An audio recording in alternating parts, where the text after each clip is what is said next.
Hello and welcome to episode 1 of the MJCast, our first very official episode. We've got a lot of great things to cover today, including some information on a brand new book by Syl Mattila called The First Book of Michael. You know, it's actually a pretty big book show. We've got a bunch of book topics to cover. We've got another book coming out from DiLeo, Carrie Anderson, who was a previous bodyguard for Michael Jackson, Weisner's new book coming out and his marketing campaign all around that. And also Cadman's book called The Maestro Volume 2. We're also going to be talking about Prince Jackson and a great letter that he put online when he turned 18, and also an incredible new piece of news about a documentary coming out possibly this year by the legendary film director Spike Lee. So welcome to the MJCast. My name's Jamin. I didn't get a chance to introduce myself in the in the first episode. I didn't say my name. I just realised that. But yeah, the cat's out of the bag. My name's Jamin. I'm an Australian MJ fan. You can go back to that episode 0 if you want to learn all about who I am. But right now, I'm going to introduce somebody else, and that's a co-host to our show, Q from Perth. How you going, Q? G'day, Jamin. I'm Q, everyone. I'm going to be a co-host on the MJCast, and I am very nervous. This is the first time I've done anything like this, recording and all that kind of thing, so I'm very nervous, but this is our first episode, everyone, so give us, cut us a little bit of slack. It's going to be interesting for us as well as for you guys listening at home or wherever you might be listening. Absolutely. I'm feeling a little bit the same way, to be honest with you. I'm a bit nervous too. The first one I wasn't so bad because I pre-planned a lot of what I wanted to say about who I was and how I became a fan, but this one there's a lot of stuff we're doing right off the cuff, so I don't know if you can be right off the cuff. I saw a picture you sent me earlier of your little studio that you've set up for yourself. I'm recording actually on Skype. I've called in on Skype and I'm using an iPad sitting in my home office at home. But you, Harry Potter, are in a cupboard. I am. Well, okay, a friend of mine, Dan, he's a studio engineer, was telling me that actually I should record with a blanket over myself, but I tried that, and it's summer here in Australia, in Queensland, and it's just so summer, and it's horrendous. It's a little bit hot, but I mean, to give listeners a bit of background, this is all for audio quality. Like, you put a blanket over yourself to get those acoustics just right, but it's a little bit hot, so I'm actually right now, believe it or not, I'm in a wardrobe, I'm in a cupboard, sitting on an esky, for those of you who know what an esky is. In New Zealand, that's called a chili bin. A chili bin? I'd never actually heard that. Bin. Yeah. Okay, well, I'm sitting on a chili bin slash esky. Maybe in America they call it a cooler. I'm not sure. Possibly. But anyway, that's where I am. Thanks for letting all our listeners know that, Q. I'm in a cupboard. But I just wanted to make sure that muggles hadn't put you in a cupboard or under the stairs, and that you're doing this of your own free will, and it's for recording quality. It's all about recording quality, but yeah, the Harry Potter thing did cross my mind. Very cool, very cool. So, I mean, obviously we're so excited about this, and listeners have had a chance to kind of get to know me a little bit through that test episode, but I think it's time we talk a little bit more about you. So, Q, tell us all about yourself. Tell me how you became a fan. I just think we should learn all about you. Oh, crikey, how long is this going to go for then? My memory's really bad with dates and that kind of thing as well, so I will do my best.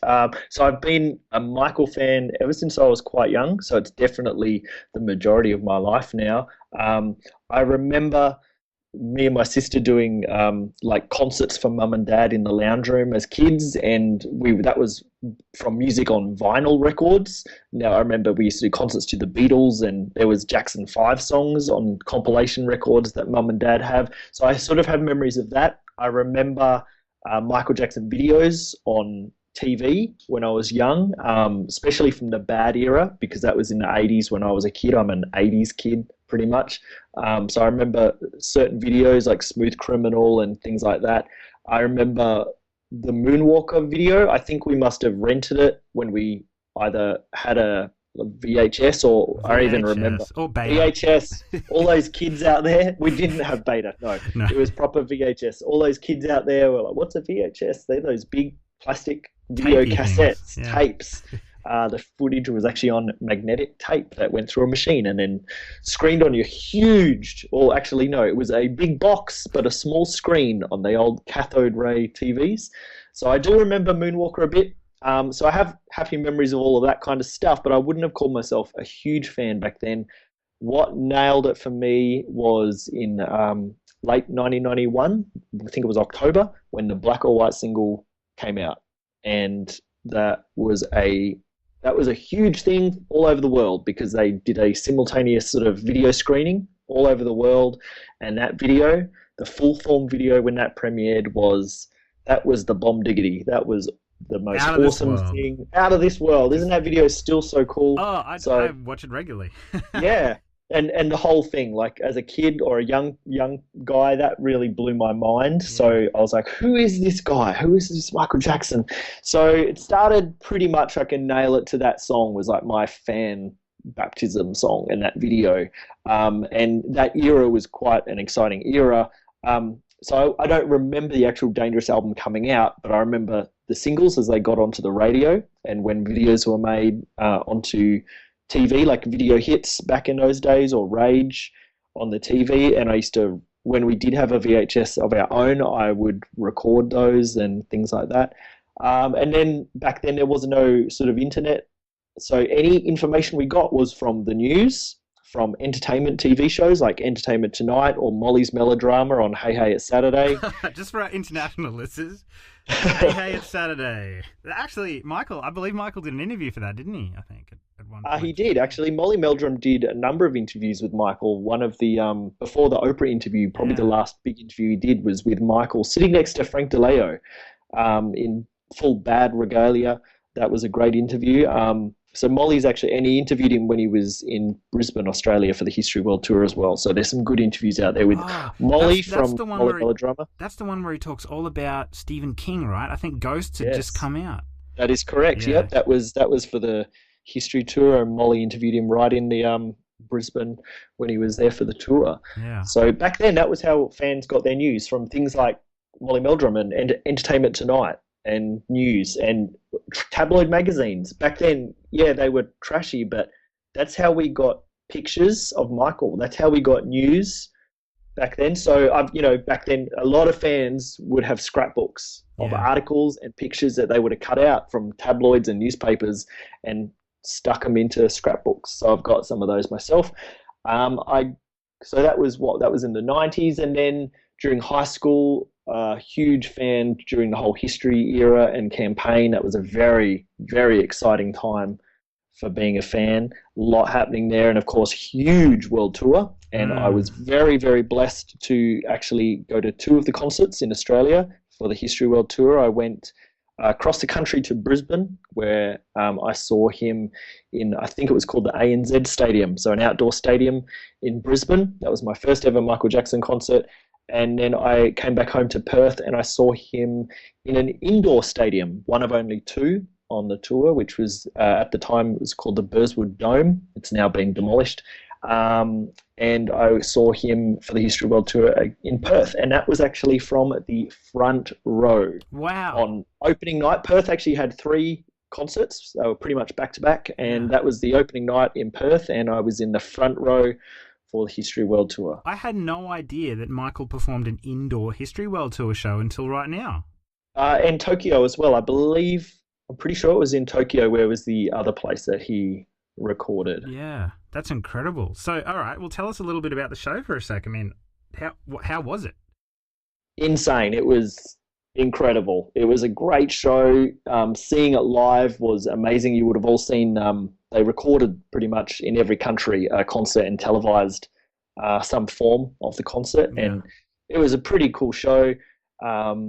From the front row, I have to say, probably wasn't the greatest seat because it was a very tall stage and a very deep stage. So when things were happening at the back of the stage, front row wasn't actually always the best place to see it. But and that was a while ago now. History's coming up for a big anniversary this year, and memories are a funny thing. It's hard, especially when you watch a lot of videos. Yeah. It's hard not to get memories confused with what you've watched on TV or on YouTube now. with actually what you experienced yourself at the time. But I remember the feeling, and the feeling of love was so thick in that dome that you could like cut through the love in the air. Actually, my dad didn't come and see the show with me, but he drove me up to the venue and waited outside for most of the concert. Funny story here, g'day Dad, if you're listening, was towards the end of the show, he actually could walk into the Burswood Dome, and he was standing at the very back, sort of between some grandstand areas, and was actually watching a little bit of the show. Wow. And I remember just coming out and, like all those crazy videos of people you see and screaming in the audience and crying and all that. That was me, my Kermit arms waving, Michael, I love you, I love you.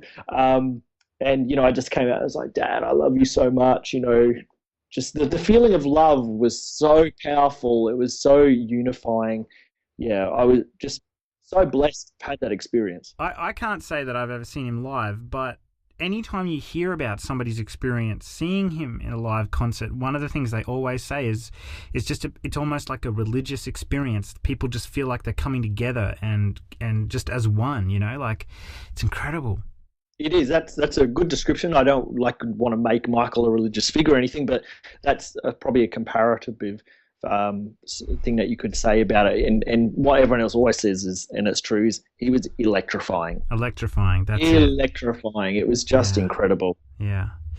Well, that's just incredible to hear about. Let's I guess you know what. Let's talk a little bit about why we're doing the MJCast, just so listeners can understand our mind frame, what we're doing. I did explain a little bit of that on our test episode 0, which you can listen to on the MJCast.com. But I think it might pay to go over it together. Yeah, for sure. What are your thoughts? Like, what, we wanted to do this for quite a while. We've been talking about it for a long time. I remember you talking about this years ago, to be honest. I remember you saying, I want to do a podcast. That'd be so cool. Probably 2 or 3 years ago, I remember you mentioning this. Yeah, I mean, I just always have felt that in podcasting in general, when you log onto iTunes and look at the availability of Michael Jackson podcasts, it's very low. There's really only a couple that are currently being updated. I think it might even just be one, probably one.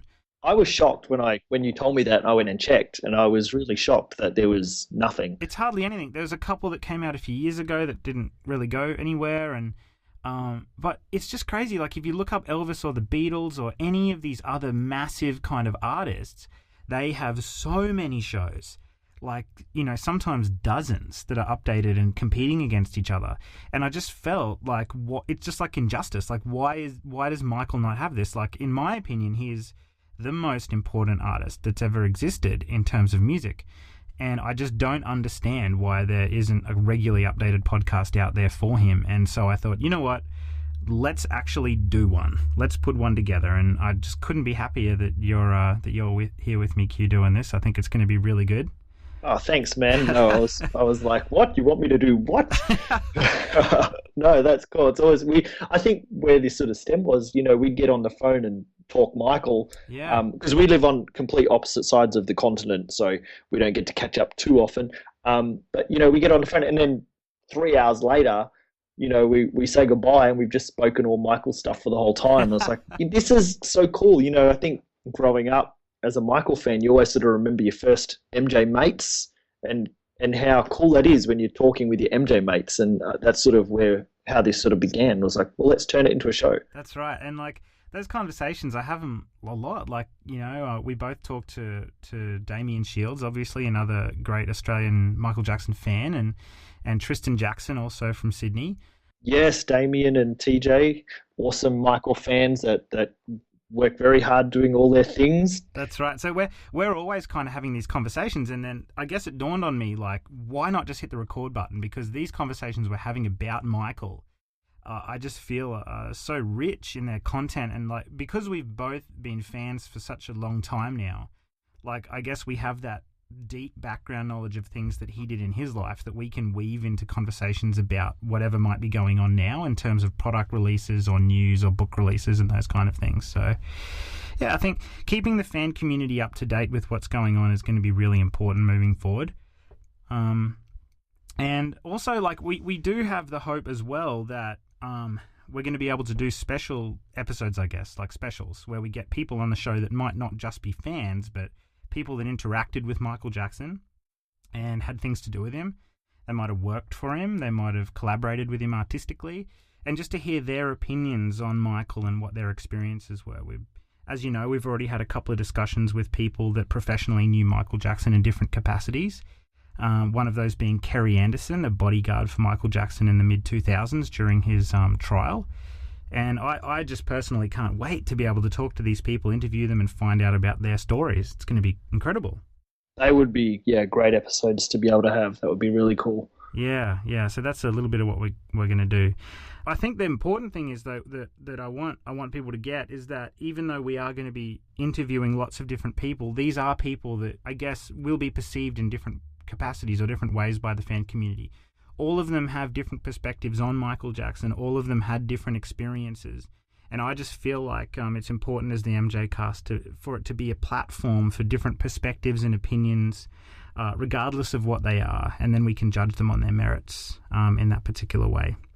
And that will make discussion between people. And that's what we want. Like, we want people to talk about Michael just the way you would talk about how you would with your mates. So, exactly. Yeah, some things might be a bit political, and we might not even agree with some of the stuff that we're talking about. That's right. It's there to be spoken about, so why not? But we're not going to be dwelling on all negative stuff all the time, because you don't do that when you talk to your MJ mates. We want to talk about the cool stuff as well. Absolutely.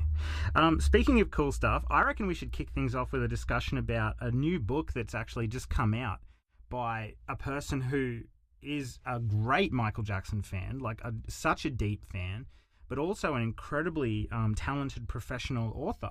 He is a terrific writer, isn't he? How long have we been reading his blogs that he's been putting up quite regularly? Well, Syl Mattila has been writing for a while now.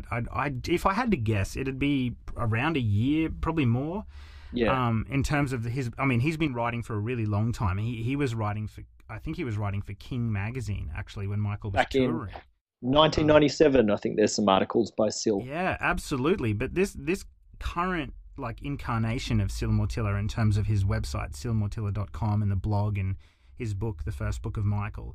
This is a relatively recent kind of development in the community, and I have just got to say, I finished reading the book today, probably about 5 hours ago. I started last night, had a break in between, finished it off this morning, and I am just floored, blown away by the depth of his writing. I've always felt, often reading the blogs on sylmattila.com, is that he was like a voice for fans. He wrote so much stuff that we all felt together. That's exactly what I told him today. I said to him, made us laugh and made me cry. Yeah, a terrific writer. Incredible. Yeah, that's what I told him. I said his work demonstrates how I feel as a fan. It's like I don't even have to talk. I could just send somebody a link to a Syl Mattila blog and say, read that. That's how I feel. Cool. Completely. The amount of articles that I've shared, and I was like, yes, this link, insert link here. It's incredible. And the book is actually really, it's very unique in the way it's written. I felt that it was, I actually went into it thinking it was going to be a chronological journey through Michael's life. And I guess I had that preconceived notion because I've read so many other Michael Jackson books, like, J. Randy Trabarelli and different people like that have written biographies on Michael. Randall, I think it's Randall Sullivan. And I've read these books, and most of them are chronological journeys. And Syl's book is totally not at all. It's actually very thematic. Each chapter is a totally different concept. You might be looking at racism, or you might be looking at it could be anything. It's just totally different concepts that he's dealing with each chapter. But he uses those opportunities, those chapters, to delve right down into the depths of Michael's history. One sentence you'll be reading about Michael growing up in Gary. The next sentence it'll be about him rehearsing for This Is It. It's very, very. It's like to use a word that Michael used often. It's like a potpourri, or like a mosaic. It's like a tapestry of information. It's so rich, so deep, and you read a chapter of the book and you feel completely just satisfied. It's incredible. I've got to be honest, dear Syl, I haven't read your book yet, but I have a fair reason, I believe. I was very excited to read it when you announced it as a digital download and everything, and I was like, cool. But then it's now also available as a paper book, a hard copy. And I am a book lover. I've got a home library, which I adore, and I love my physical books. So I will be actually getting the paperback copy to read. I have it like Kindle on my iPad and everything, but I have a thing with my digital books that I never sort of finish them, or I take absolutely forever to finish digital books. So I want the hard thing in my hand, and I reckon I'd finish it in a night or two, definitely. But so forgive me for not actually having read the book still, but it is top of my list, trust me. I had to do it on an iPad, and the reason for that, I mean, aside from the fact that I'm a massive Apple fan, as everybody knows, but like I needed to do it on an iPad because if you know Syl, you'll know that he loves using big words. I mean, this guy, he's got he's got the vocabulary of a real professional, and of course he is a professional writer. So like you're reading his work, and I mean, I'm a senior history teacher, so I like to think that I've got a fairly developed vocabulary. But when I'm reading Syl's work, you know, I've got to every once in a while just tap that dictionary button on the iPad and learn what that word says because, yeah, he writes in such a deep and complex way, and all the more power to him. I love it because it's educating me as a reader on a lot of different writing styles and different words as well. So. That's cool. So are you saying that I should have a dictionary handy? No, we're joking. We're joking. It wouldn't hurt. It wouldn't hurt. And like I've got a couple of excerpts here that I wouldn't mind reading. I spoke to Syl today and said if he'd mind, and he said he wouldn't mind at all. So I've got a couple of things I wouldn't mind reading out here. I've got one. I've chosen two things I'd like to read, and one of them is actually about an experience that he had going to a history tour concert in the Czech Republic in Prague. That's where it launched. That's where it started. And it is an incredible... Let me just read this piece. I want to hear your thoughts. Cool. When I was 16, I boarded a coach upon which I sat for 30 hours before disembarking in Prague in the Czech Republic. As a painfully shy teenager, I wasn't confident enough to be forthright enough to make friends on the journey, so the trip was undertaken alone. Besides, I wasn't travelling to make friends. I was going to see Michael. I hadn't seen him for 4 years, since that soul-altering night on the dangerous tour. I was nauseous with excitement. It was so cold, but I was determined to get a position close to the front of the following day's concert. So after being stood a short while at the feet of the specially erected Stalin-esque history statue, staring up at it, both bewildered and awestruck, I left the coach party. After mindlessly navigating the streets of the alien city for a number of hours, I eventually managed to stumble across the stadium, Letna Park, where I joined a throng of similarly single-minded diehards who were also gathering to queue overnight before the concert. But it was so cold. The concert happened. I had managed to hold my own in the downright dangerous race to the front, once the gates finally opened, and devoid of food and sleep, had also somehow managed to stay vertical all day in spite of the intermittent tidal surges created by the momentum behind me, as well as when we all jumped and joined along singing together, Tom Sneddon is a cold man. I filled my pockets with confetti that had burst from cannons signalling the end of the show, then very, very slowly shuffled my way to a merchandise tent. My understanding of the Czech currency was limited at best, and my adrenaline was sky high, a combination ripe for disaster. The kind of disaster where you find yourself lost and alone, at night, in the middle of the mid-90s, recently Eastern Bloc capital city, wearing 3 Michael Jackson t-shirts you've just spent all your money on, whilst also clutching the tour program as close to your torso as possible in an attempt to achieve that extra microtherm of warmth. That's the level of detail we're talking about when you're reading Syl's book.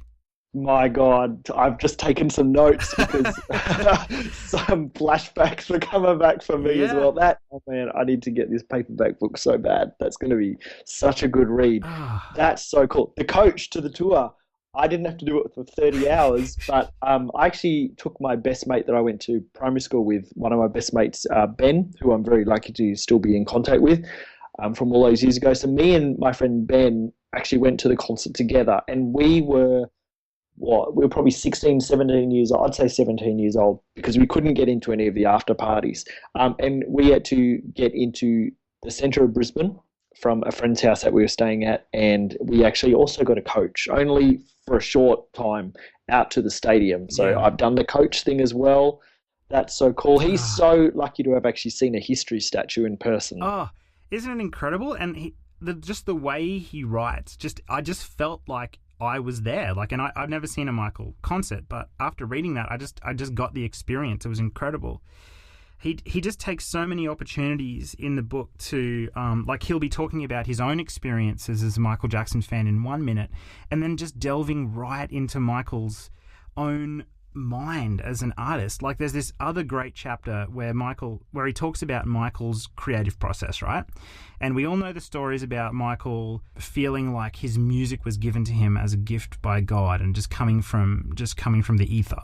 Well, there's this great part of the book where Syl actually details that really quite thoroughly, and he throws out that hilarious quote that Michael said to Kenny Ortega about, "You don't understand, if I'm not there to receive these ideas, God might give them to Prince."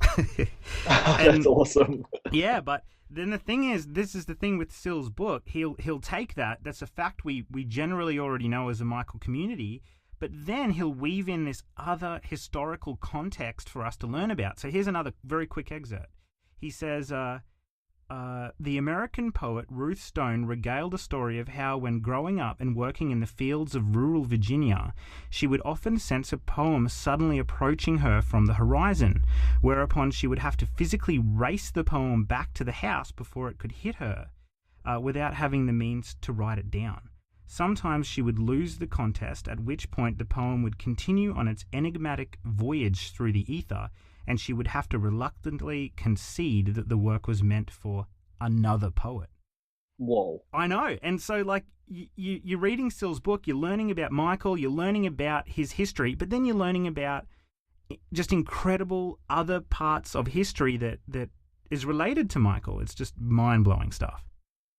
Another thing that from the first excerpt that you read out was when we see videos from all these concerts throughout Europe, the standing room thing is such a foreign concept almost to concerts here in Australia. Yes. Like when I say I saw it from the front row, they were actual rows of plastic chairs that are laid out in like rows of seats in blocks. So, and we weren't even encouraged to stand up for a good chunk at the start of that concert. Security were like, sit down, stay seated, and we couldn't even get up and dance. So you see these videos of like where Syl was in the history concert, the launch night in Prague, which just is mind-blowing. And they're crushed up against a fence and people are fainting and getting passed overhead, like in the Dangerous Bucharest DVD and stuff. Like, that's a concept that's not taken a very long time for Australian tours. Like, even with Kylie Minogue and Lady Gaga and stuff, when they have big tours here, they'll have a standing room area now, but majority is still seats. Well, for the big shows, yeah, and like, I guess it depends on the different security personnel that are contracted in country to country, but like, if you look at any of that footage from, I mean, look at the Brace Yourself short that Michael put together. That's full of footage of fans fainting and just being pulled out of concerts. That's actually something that Syl talks about in his book as well, just this incredible rush of energy and just this amazing phenomenon that Michael had over people. I mean, if you go to a concert today, like any big artist, okay, you don't, I mean, and I've been to a lot of concerts, you don't see people being dragged out of the crowd fainting you might see one or two people in that scenario, but when you're looking at Michael Jackson footage, that's a pretty big occurrence. Like, yeah, it's incredible. Yeah, incredible. It's always, I love those videos, and yeah, like I was lucky. I was at the hotel in Perth when MJ arrived back in '96, and we were behind this ridiculously flimsy wooden barricade, and then he arrived, and they arrived in like a little minivan, down the end of the driveway, and then he got out and he walked up for a good amount of time. He was walking around. There were entertainers there for him and stuff. And I was in one of those crazy fan crushes. Wow. And it's pretty wild and it's incredible. But amazing. yeah, very dangerous, very dangerous. So I just want to really recommend Syl's book. Jump onto sylmattila.com. There's a bunch of ways you can get it. You can get it from Amazon, which is the way I bought it, and then you can put it on your Kindle or your iPad or whatever you want to do, your iPhone, or you can actually follow links on sylmattila.com and grab it in paperback just like Q wants it, to have that physical copy with you all the time. So he's also on Twitter at Syl Mattila, SylMortilla, Syl Mattila. Yeah, jump on there, follow Syl. Great commentary on things that are happening in the Michael Jackson fan world, and just in Michael's world in general. So jump on there, check Syl out. Great guy. And let us know your thoughts on the book if you've read it. Yeah, tweet us, hit us up on Facebook, leave a comment on our show on the website, themjcast.com. We'd love more interaction around that kind of thing. So the next thing that we are going to talk about today is another book that's apparently coming out. We've actually got a few books to talk about, but this one is a very interesting case, and I don't hear about this happening too often, but it's apparently a posthumous book. It's being penned by an author that's still alive, but it's based on the memoirs of Michael's former manager, Frank DiLeo. Q, have you heard much about this? I have read a few articles and seen a little bit about it, and I don't think I've got too much to say about it. To me, it just sounds like a book by a guy that knew someone that died that worked with Michael. Yeah, it's like my brother's cousin's aunt's pet dog wrote, like, really? I don't know if this is going to be that, full of revelations, and how accurate can this be? It's like third, fourth-hand information. Absolutely. I think I'm with you on that. Like, I'm willing to give it a shot because I feel like Frank was a really important part of Michael's life, obviously in the 80s when he was managing Michael, particularly during the Bad Tour, but then also right at the very end of Michael's life in 2009 when he came back on the scene, and then, even into the early posthumous years in Michael Jackson's legacy. Frank DiLeo was a very key individual in setting up deals between Sony and certain individuals, and I'm interested in what, like, if his memoirs are preserved and they're being quoted, then I'm going to give it a shot. But if it's kind of like just, like you said, third-hand regurgitated information, then I don't know how I'm going to feel about it. I think they spoke about it being, it's going to reveal a lot of detail about interactions Michael had with people or something like that. And, well, if that's the case, that would be interesting. We're always sort of like, how did this sort of thing happen and how did this get orchestrated? So I might be interested in stuff like that, but I don't know. I might wait and hear what you've got to say about it. When it gets closer, there might be a bit more information. There might be some excerpts that we can read. I haven't got a lot to say about it. I think if Frank was still alive and actually put the book out himself now, I would probably be a lot more interested. Yeah, because it would have been a final product and straight from the person. The marketing of it, I will admit, has left a slightly bad taste in my mouth around the book. Like, I've read quite a few articles, and the information that they're tending to focus on that's coming out of the book are things that we've heard so many times and things that I feel are really not worthy of discussion, like a lot of things about plastic surgery and... Ridiculous. Stop wasting my time. That is no one's business. That's right. And seriously, like, you've got people like the Kardashians and all of these reality stars and that kind of thing, and as if they haven't had plastic surgery, but no one is obsessed with that. So just, that is not worth talking about. And, it's private information and health stuff. It's no one else's business. It frustrates me because it's clear that the books that are coming out that do talk about those things, which is actually the polar opposite of Syl Mattila's book, but the books that come out that focus on these very tabloidy kind of topics like plastic surgery, I'd rather read a book that focuses on Michael's art. I'd rather read a book that focuses on his humanitarian efforts, things that Michael cared about, things that he wanted to be remembered for, not these kind of things. So yeah, this, I will say, I mean, I could have got it totally wrong. I don't know what these news sites are reporting from, but the news sites I am seeing tend to be focusing a little bit more on these apparent excerpts from the book that are to do with the surgery. And I think the person who's writing it, oh, we might just have lost Q there. We'll see if we can get back in contact with him.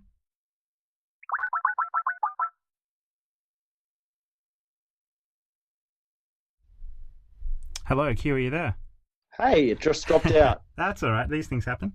We'll have to do a little bit of editing there. A little bit of editing, maybe. Or we could just let it go like the Oprah interview. Where what happened? There was like a smoke alarm or something went off during Michael's Oprah interview. And yeah, the amount of lights and equipment set up had, I think the heat of it all had set off a smoke alarm in the background. That was, yeah, I haven't seen that in a long time. Oh, I just always remember that. Whenever something goes wrong in anything I put together, it's I always just remember, it's all good. It can't be worse than being watched by millions and millions of people and then a smoke alarm going off halfway through a live interview. That is true. That is true. All right. Well, let's move on from the Frank DiLeo thing because I think we've covered that in enough detail. I want to talk now actually about another book that's coming, and this one is one I'm genuinely excited about. I've actually had a chance to have a conversation with the author about the book that's coming. And it's a book by a guy called Carrie Anderson, who was actually a bodyguard for Michael Jackson during a time in Michael's life where he was absolutely just, it couldn't have been worse in terms of public perception, in terms of security. I mean, this was a really difficult time in Michael's life that he was having to face, the mid-2000s. Michael was on trial for false child molestation allegations, and right by his side all the time was a security officer or bodyguard by the name of Carrie Anderson, who defended him right through to when Michael left Bahrain, I believe, in 2005. So I can't wait to get my hands on this book. I'm not sure what the book's actually titled. All I know is that if you go to Carrie's Facebook website, which is facebook.com/k.a.agapelove, AGAPE love, and we'll put all that in the show notes for you to follow. You'll be able to see some information on that book coming out, but I'm just so excited. How do you feel about this, Q? It'll be tough reading about that time. Yeah. It was tough, very tough for Michael and his family at that time. It was awful for us fans at that time.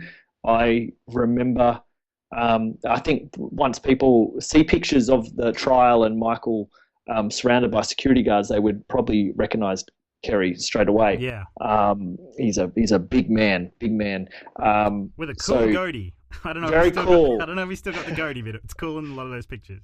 Yeah, but he was right there amongst the security for Michael during that time, and reading about a lot of that could be quite hard. It was difficult, and you don't want to sort of bring that up. But as a fan, I'm always sort of curious about not the private stuff, really, not too private detail, but about what was sort of happening and how that was orchestrated, him working for Michael and protecting him, and were there threats at the time? Were there real threats? That's something I'd love to know. These are the things I was talking to Carrie about. We actually had a conversation about some of the issues that Michael was facing at the time, and we talked a bit about security, and I don't want to go into too much detail because a lot of this is going to be in his book. And hopefully we'll be able to secure an upcoming special episode of the MJCast where we can ask Carrie some of these details and questions. But yeah, like a lot of these things that Carrie actually was dealing with were real security risks, like you mentioned. But some of the best stories that Carrie was telling me was all about just those moments that he had with Michael at Neverland, one-on-one with Michael and his family, and just those conversations they had about Michael's philosophies, traveling through the Middle East. I'm not going to give specifics away, but I tell you what, people are going to want to read this book. This guy had so much experience with Michael. He literally lived with Michael for a long time. So I can't wait. It's going to be awesome. That would be cool. Yeah, I'm interested in that, and that's really cool that you got to speak with Carrie. He seems like a really nice guy. Yeah, well, I mean, he was telling me all about these really detailed things he had to do. Like whenever Michael went to like a shopping center, he'd have to scope it out and like plan the whole the trip there. And like I whenever I like talk to people that are in any kind of position of responsibility or have a job that's interesting, I love asking them about the detail of their day-to-day work and learning about their profession and their industry. So when we get to talk to Kerry, hopefully I want to ask him some of those questions about what he had to do as a part of the role for Michael Jackson to keep him safe in public. I would love to know about stuff like that. That would be really cool. And yeah, I'm like the detail kind of person as well. Like, tell me about your day at work. Oh, nothing happened. I don't care if nothing happened. Just tell me about your day at work. Oh, absolutely. I love that kind of stuff. Yeah. Another big news story that's coming out is Prince Jackson has recently turned 18, Michael Jackson's son. Man, that's enough to make me feel so old. Holy mackerel. 18 true. Years old. Prince, congratulations. Happy 18th birthday, man. I hope you had a great birthday. But wow, now I feel really old. Well, I guess me too. Like, I remember growing up and just seeing like pictures of Prince as a baby and just watching him grow up as well in a lot of those videos. You know, Private Home Movies, the documentary Michael put out. That's my favorite Michael TV special. That is my favorite. I love to tour. That is the best moment ever. Totally. I love to tour. Were you a fan at the time when Prince was born? Do you remember when Michael Jackson's having a kid? It was like everywhere. Do you remember that? No, I have, like I said in the test episode, I became a really big fan right when the 30th anniversary concert happened in 2001, in late 2001. That's right. And like, I have memories of Michael Jackson before that. I remember the Dangerous album, the History album, and all of the different, public sort of conversations around Michael Jackson at that time. And I knew that he had Prince as a son, but I wasn't really consciously following the Michael Jackson story at that time. But now it's incredible. Like, I mean, the boy, he's the man, he's 18, like and what amazes me the most is the fact that he is a celebrity, he's under the spotlight, but like his, sister and his brother, they've grown into these young adults that are so mature and speak so well and have clearly been given a really, really incredible upbringing by Michael and also, his guardian TJ. Yeah, it was a beautiful letter that was tweeted out. That was really cool. Yeah, well, I've got it right here. It says, I'll read it out. It's only a few lines, but it says, I want to thank a few people, and first is obviously my dad. He was and is an incredible human being. Not only did he give me the gift of life, he gave me an incredible opportunity to make something of myself. Secondly, my cousin/guardian TJ, he has made so many sacrifices to help me along, and he's been there when I needed him and helped shape who I am. Finally, my grandmother/guardian, she has been through so much and is such a strong woman to have to live so much. She's an inspiration to keep going no matter what, and has always been there for us, and I love them all. Smiley face. Yeah, really well written. That was really cool. I saw that come up on my timeline during the week, and I was like, that's really beautiful. Yeah, great guy. So I actually, I was obviously a big fan from before that, so I can say a little bit from my own experience when, the news broke that, Debbie Rowe was expecting, and we're like, what? That's so cool. That's like, what? He's having a kid. That's the biggest thing ever. Like, we all knew that was his dream to become a father. So for fans knowing that, well, for me anyway, knowing that Michael's dream was about to come true was just awesome. I think I was possibly got a text message off a friend's mum who like heard the news first, like, it's a boy. So, and I remember it was on the cover of magazines, Michael's a father. They were doing those stupid things where they mush people's faces together in a computer to try and see what the baby's going to look like and stuff. Ridiculous stuff like that. I think back then it was called New Weekly in Australia, a magazine called New Weekly. I think it's called NW now. I don't know if newsagents still do them, but they had those cage frames where they'd have a big sort of poster-sized cover of what the magazine issues were that week. and there was the photo of Michael. I'm trying to think what it was now. Michael holding Prince as a little baby when the first photo shoot came out. Yeah. And I got that sort of poster size thing from the cage outside the newsagent. I didn't steal it. I'm not like that crazy. I actually went in and asked permission, can I have that when it's finished with, and probably left my phone number and stuff. And when that was finished with, they gave it to me. But somewhere in boxes of all my memorabilia, I've got that birth picture when Michael's holding the baby on the cover of a magazine. Because, now, like when there's a celebrity baby born, it's huge bidding rights to who's going to get the photos, who's going to do the photo shoot. And it was a little bit like back then as well. Especially Michael Jackson was huge at the time. Oh, well, so I remember listening to news. The Diane Sawyer interview. I think it was from the mid to late 90s, where he was talking about, helicopters flying around trying to get well, it'd have to be the late 90s because Prince was born in the late 90s. So, helicopters flying around taking photos of trying to get the first photo. And, oh, God, can you imagine? That's true. Yeah, that's insane. Yeah. Speaking of Prince, another interesting development within the last couple of weeks has come out, and I don't know if you've had a chance to see it. It's not every day we get new Michael Jackson footage, or unreleased, I should say, but, there was a really interesting video that came out recently of Michael Jackson reading a children's book to Prince and Paris. I'm still a little bit undecided how I feel about just in general watching private videos of Michael with his children or whoever, just private videos of Michael in general that were recorded during his life. But it was definitely an interesting video to watch. I haven't watched it. You haven't seen it? I've seen links to it. I've seen a picture from it, but I haven't clicked on the YouTube video and actually watched it yet. So I can't comment on the video, and I don't know, maybe that's sort of the same as you. Like, I'm not sure why I haven't watched it. Is it something that's too private that I don't need to see? Am I invading privacy? How did this footage get out? And should I watch it? And it's Michael Jackson. We want to watch everything. Yeah, I know. It's like, okay, here's the deal. I don't know how it got out. I think it's, from people I've been talking to, I suspect that it's actually a part of some kind of data set or information that's being sold on eBay. So I think at some point during Michael's, adult life, he would have known somebody who took all this video and then maybe sold it. But there's a lot of video that's for sale on eBay. And I think that the video that we're seeing on YouTube of Michael reading this book to his children, I think it's a snippet from that eBay sale or something. Okay. But the video itself is really interesting because it shows Michael reading a book, but in a really, really, how do I explain? I'm not going to use the word hyperactive, but he is really into the book. Like, he's speed reading it. Like, there's these two little kids, Prince and Paris, with him. They're very young, but man, is Michael reading through that thing fast. He's speed reading it.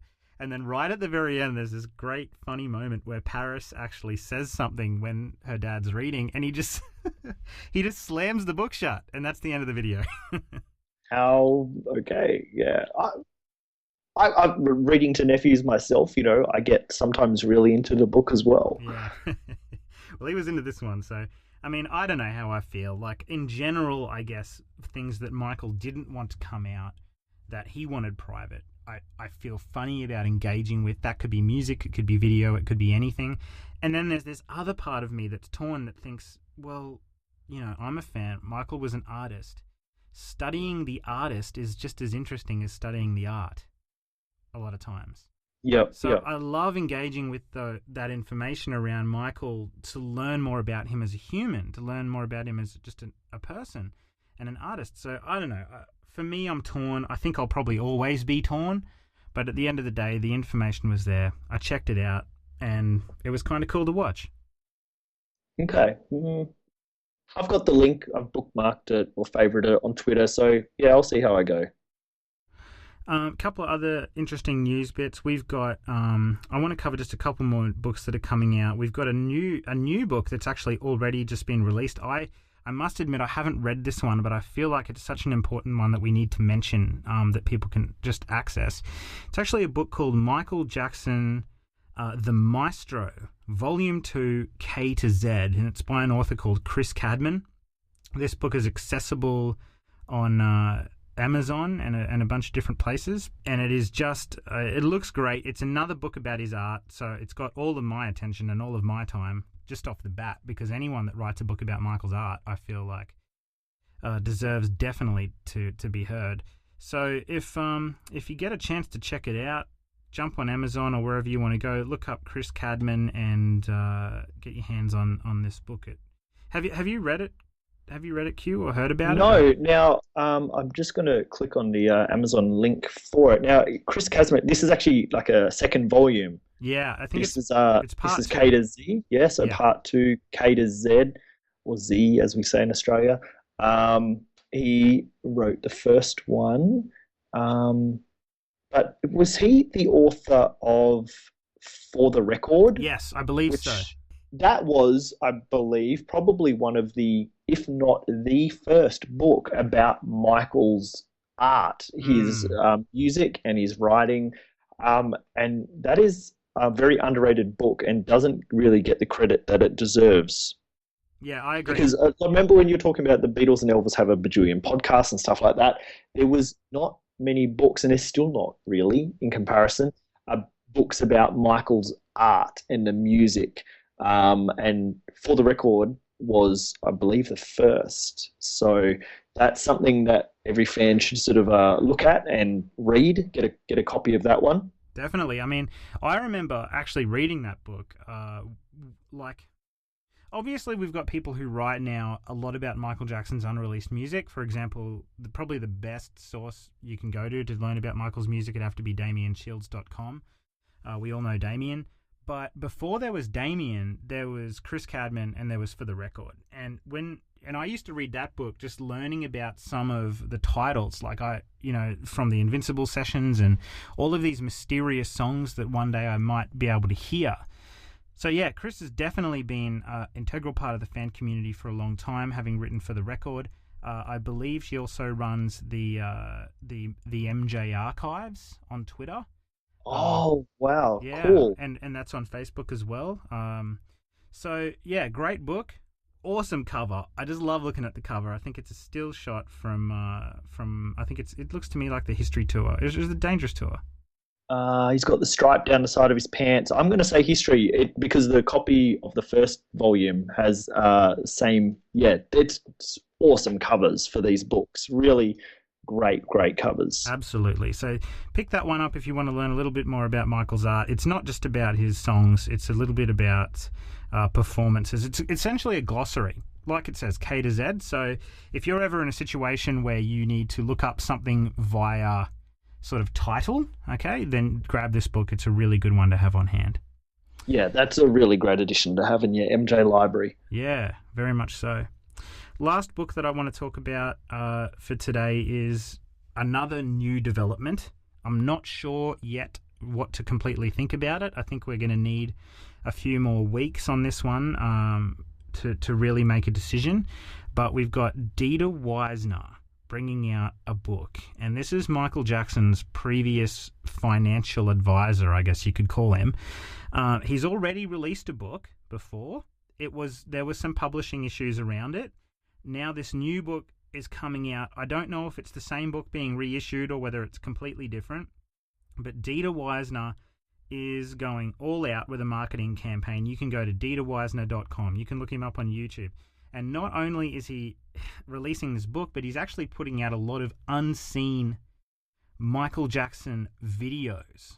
Now, I shouldn't say really a lot. It's only a couple really, but he's putting out Michael Jackson unseen videos to promote this stuff. There's even a video he's got of Michael Jackson signing over a power of attorney agreement to Weisner that he's released. And again, footage that probably Michael never would have wanted the world to see. That was a private business meeting, but it's come out. The book's coming. I don't know what to think exactly about it. How do you feel, Q? Can I, just before we talk about the new book, what was the first book? Well, I don't really know too much about it. Like, I think it came out a few years ago. I didn't read it, but apparently it was detailing his business dealings with Michael Jackson, and just because he was Michael Jackson's financial advisor in the early 2000s period. So if you looked straight after the Living with Michael Jackson documentary in 2002, he really picked up the pieces kind of after that era. And Michael was in a bit of financial trouble, and Michael had an existing financial team, obviously, that was made up of people like, John Branker and Barry Siegel and people like that. And then Dieter Weisner came on the scene with his partner, I think his name's Ronald Konitzer, and they kind of took over from that original group and then worked with Michael until there was actually a legal issue between them, in which Michael wanted to exit a contract that he signed with Dieter Weisner, and that actually, you've probably seen the footage of Michael doing I think it's a deposition where he's talking about, not being exactly sound of mind when signing the document, and all of these different kind of things came out of it. But yeah, so we're looking at a book from a character who was involved with Michael at a time where Michael's business situation was not exactly fully stable, and we're probably going to learn a lot about their interactions. It's interesting that the estate have tried to block this book. That piques my interest. Why? Why would they want that when so much other stuff is published and put on TV and put in newspapers without the estate trying to block it? I'm not sure. It's going to be very interesting. And I mean, of course, we've got the Zach Greenberg, Michael Jackson Incorporated book that recently came out about Michael's financial situation. So there might be some detail in this book that's not in line with the Zach Greenberg book that we know that the estate was fully behind. So there could be a whole bunch of reasons why they're not exactly keen on it. I think I would probably not really read a book like this generally, but the fact that the estate have tried to stop it has piqued my interest, and I'd like to know more about that and what it's talking about with business dealings and stuff. It's a shady world, and especially around Michael Jackson. Well, the whole last decade of his life is of particular interest to me because the decisions that Michael and his team were making in the early 2000s, so actually more the mid 2000s, so from 2003 to 2007, that's the period of time that set up the situation that ultimately led to his demise, really his death. And the whole "this is it" contract and everything. Like the time period that Dieter Weisner knew Michael Jackson and the period directly after that is what resulted in what happened in 2009. So it's getting that background information. I don't know if you've read Randall Sullivan's book. There's a lot of negative things that have been said about it, and there's definitely a lot of infactual information within the book. But it covers the same time period in depth, and I believe Randall actually had quite a extensive set of interviews with Dieter Weisner for that information in his book.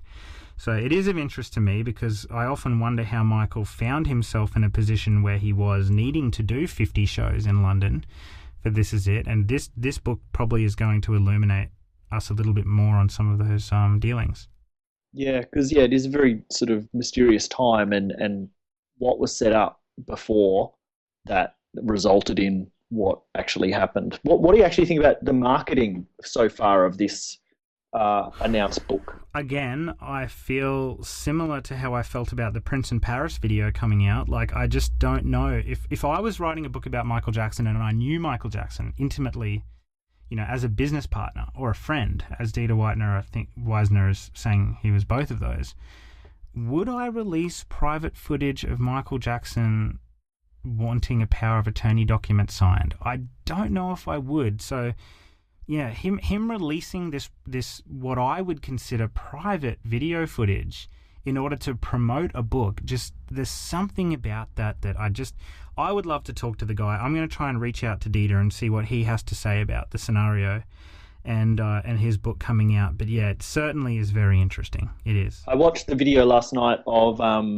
Dieter being interviewed and showing the royal coat of arms. Oh, right, that apparently Michael saw and wanted, so they gave it to him, and a plate from the Gold Jubilee, I believe, of Queen Elizabeth II. Yeah. That was interesting. That was different. So yeah, that if that's a gift from the Queen, like we know that Michael met the Queen as a boy, at a royal performance in London. When he was in the Jackson 5, he met Princess Diana and Prince Charles in the Bad Tour. I don't remember hearing about a meeting between Michael and Queen Elizabeth II. Well, what's actually been claimed is that he met Queen Elizabeth again in 2002 at Buckingham Palace. Yeah, which fits in with that gift. So yeah. I don't remember that, and seems like they say that seems like something that would be pretty big news. Yeah, like just like you, during that whole decade, I was following literally everything Michael Jackson ever did. Every day I was on what did I used to use? There was a bunch of websites. I used to go to like MJStar.com and a few different ones, and Google News, obviously, to look up whatever Michael was doing. And I remember quite clearly the things he was doing in 2002, and obviously he was in England because he gave that incredible speech at the Exeter football stadium. But I just do not recall ever hearing about Michael Jackson going to Buckingham Palace, and I thought we probably would have heard that if it happened. Yeah, I'd love to know more about that meeting and see any pictures and stuff. That's a moment of history. Absolutely, that's pretty cool. Benefit of the doubt. Like if this is legit, cool. I'd like to hear more about it. I'm going to reach out to him and see how we can go with finding out some more information.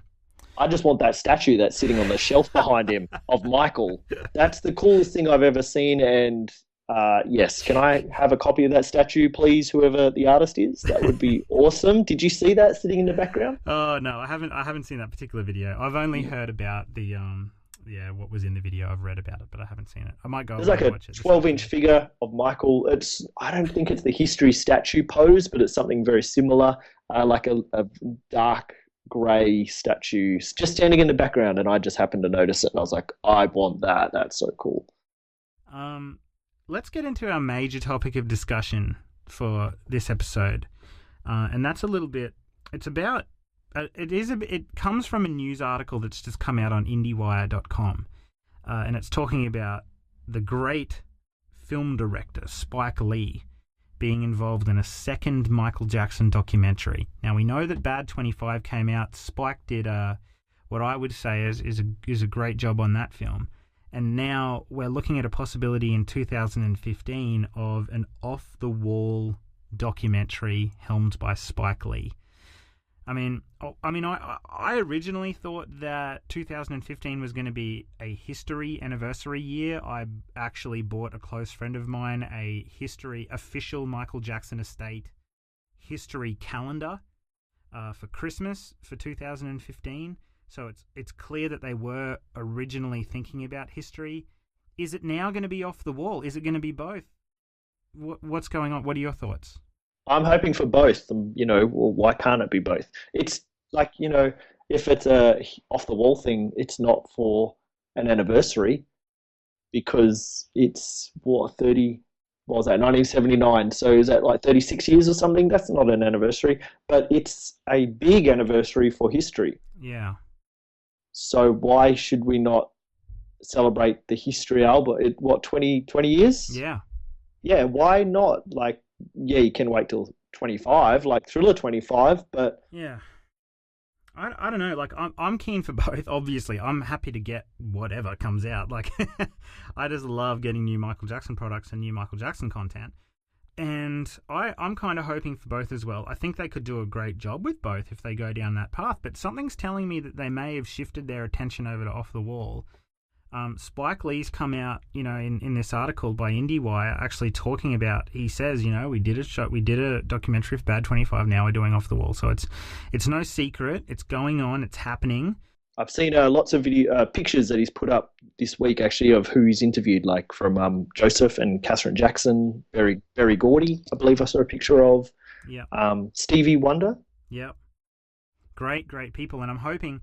There's been some discussion around the Michael Jackson fan community of Quincy Jones being involved. Let's be honest, Off the Wall, Thriller, and Bad, Quincy Jones was a big part of those albums, and obviously notoriously was not on the Bad 25 documentary, possibly because of some litigation that's still going on between him and the Michael Jackson estate. We don't know. But yeah, it's going to be a really good documentary regardless. I'm personally hoping for some really good footage from some of those Michael Jackson, the Jacksons tours. I think probably the tour that happened after Off the Wall was released was the Triumph tour. So I would love to see some footage of the Triumph tour in this documentary. I think that was one of the best things about the Bad 25 documentary, was some of the footage and the quality of the footage that Spike Lee released. Like, Spike Lee had access to that, and that was incredible quality stuff. So I would be loving to see footage from that era. That another part of me performance in Bad 25, the high definition, film scan, that is just incredible footage. Beautiful.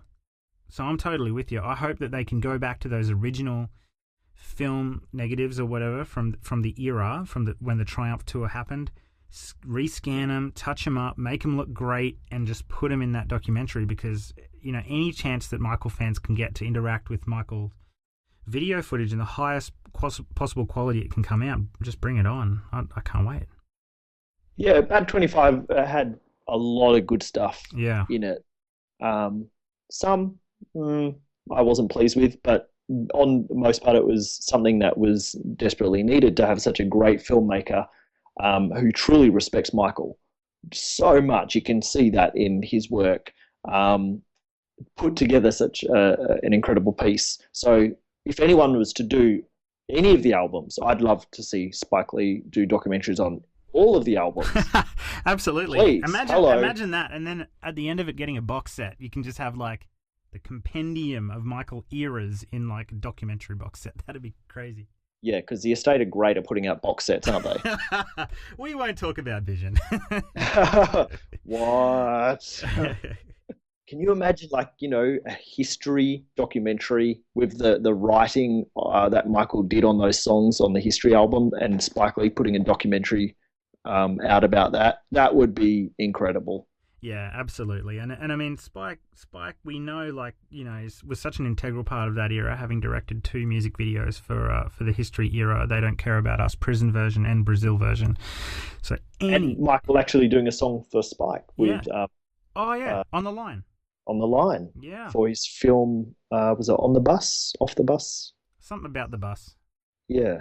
So they had a good working relationship, and yeah, Spike is the man for the job. Definitely. Really excited. Can't wait for it to come out. I personally hope there's a few less talking heads in this one. I felt like Bad 25 was... they needed the narrative to be played out in front of us, and the way they chose to do that was through talking heads and a lot of interviews. But I don't know, maybe they'll do more of that, because Off the Wall might not have just as much footage out there about it. But the reason I like watching Michael Jackson documentaries is to see Michael Jackson footage from the time periods that we're learning about. And the more of that, the better. I could say a few talking heads that wouldn't be necessary. Yeah. Not going to mention some names. Justin Bieber. Yeah, I forgot about that one, actually. Justin's turned a page. He's turned a leaf. He's realised, apparently. So, whatever. If that's but I don't think Justin was alive around Off the Wall. No. But a few less talking heads, please, Spike, and more Michael footage. Yes, that would be great. So yeah, great year to look forward to. 2015, 2014 was absolutely seminal, monumental. We got a brand new Michael Jackson posthumous album called Escape, which we're going to probably talk about a little bit later in our fan interaction section of the show. But we had a big year in 2014. 2015 shaping up to be just as great. Hopefully Off the Wall / History get the quality they deserve as a repackaged re-release.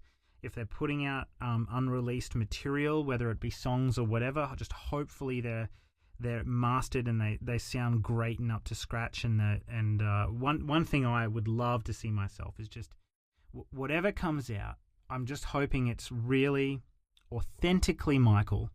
And what I mean by that is, I know they like putting remixes out. We got, what was it? What did we get on the Bad 25 album? There was a remix from... there was some horrendous remixes on Bad 25. Can I just say, though, I do love the Speed Demon mix from Bad 25. Yeah, remixes are fun. I don't mind if they're on there. I'm just what I like is original production as well. So if they're putting out unreleased stuff, please give me the original production in the highest quality it can be.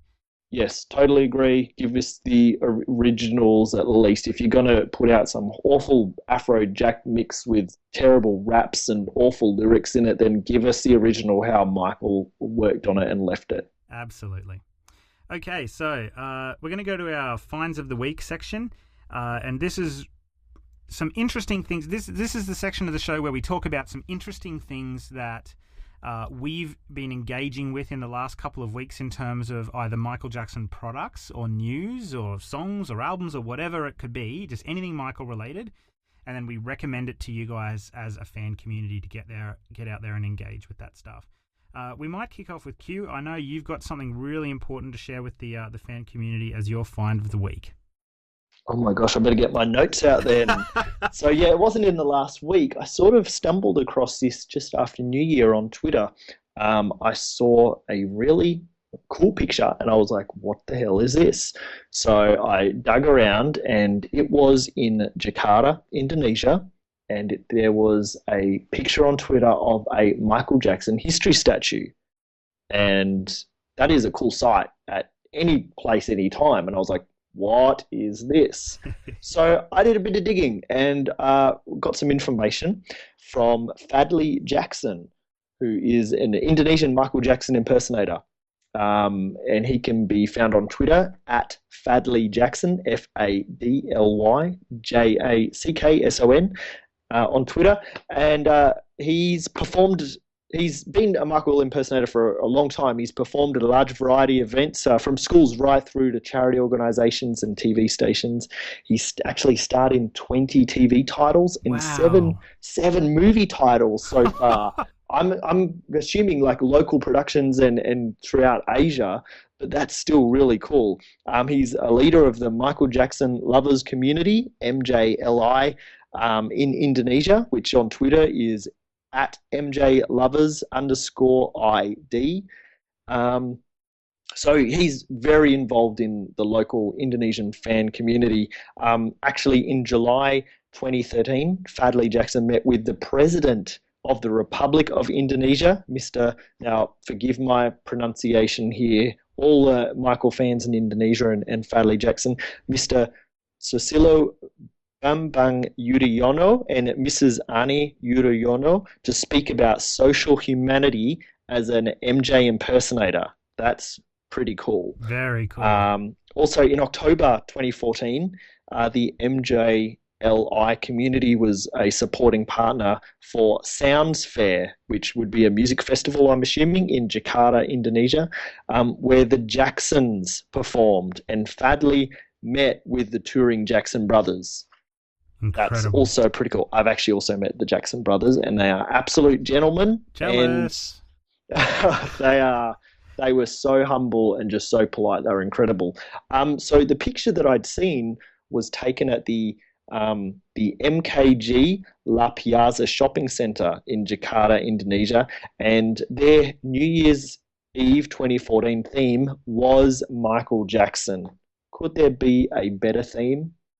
No, there couldn't. There was a moonwalk competition, a flash mob competition, a Jackson lookalike competition, which Fadli was a judge for. And there was also a tribute show by an Australian MJ impersonator, tribute artist, TJ Capola.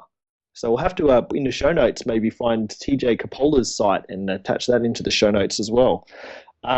There was many local street artists had worked together and created a really impressive large MJ graffiti wall, which was one of the things that caught my eye in the pictures that were popping up on Twitter as well. Sadly, that awesome graffiti wall full of MJ mural was a temporary feature, and it's no longer at the mall. Also for the MKG La Piazza New Year's Eve event, local artists Mr. Musso and Mr. Yuno and a team sculpted the MJ history statue, which was obviously a huge hit with the public, resulting in many awesome selfies and pictures. Can you imagine standing there with a Incredible. big MJ statue in the background. That'd be so cool.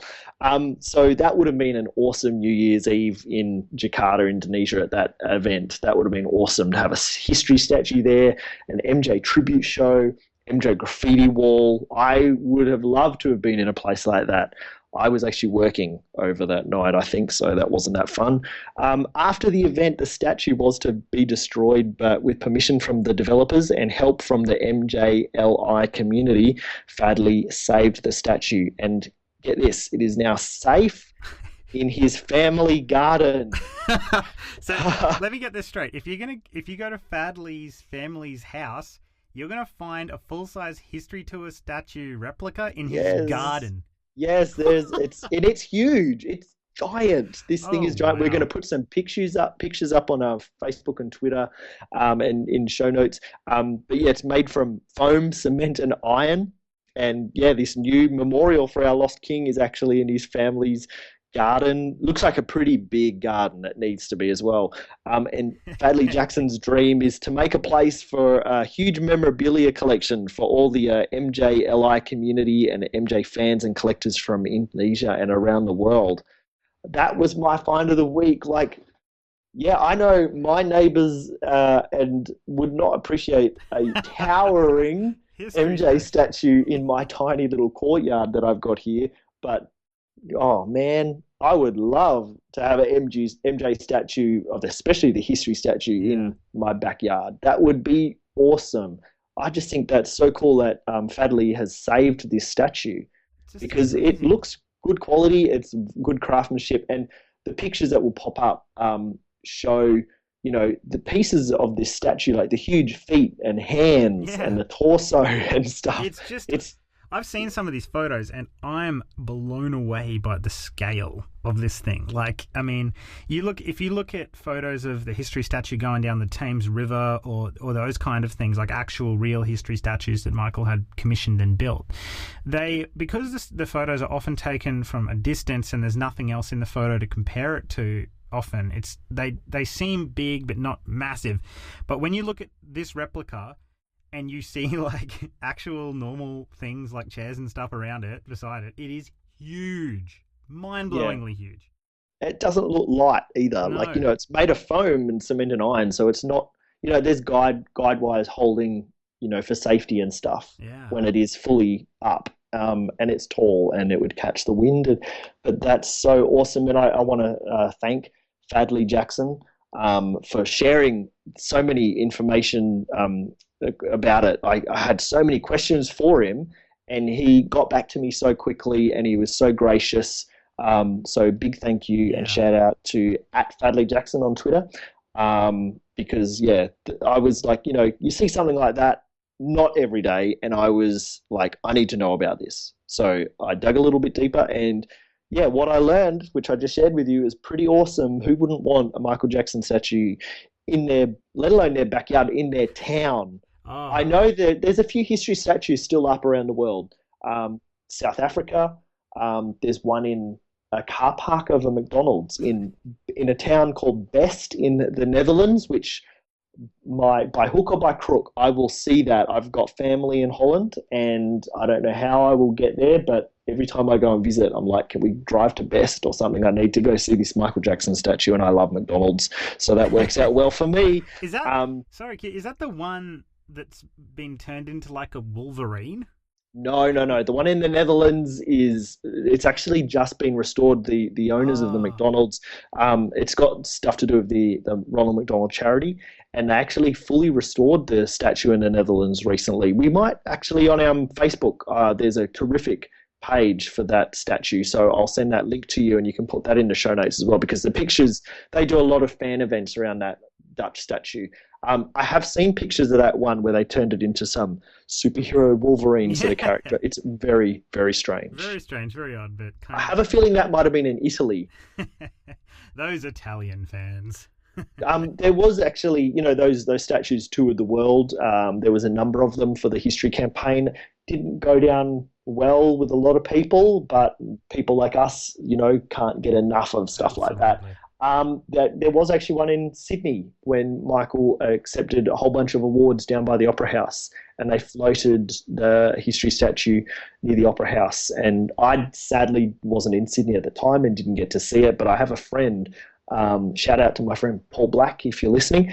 He actually was at that awards ceremony where there's a lot of famous pictures of Michael in a red and black top, in his hat and his glasses, getting awards.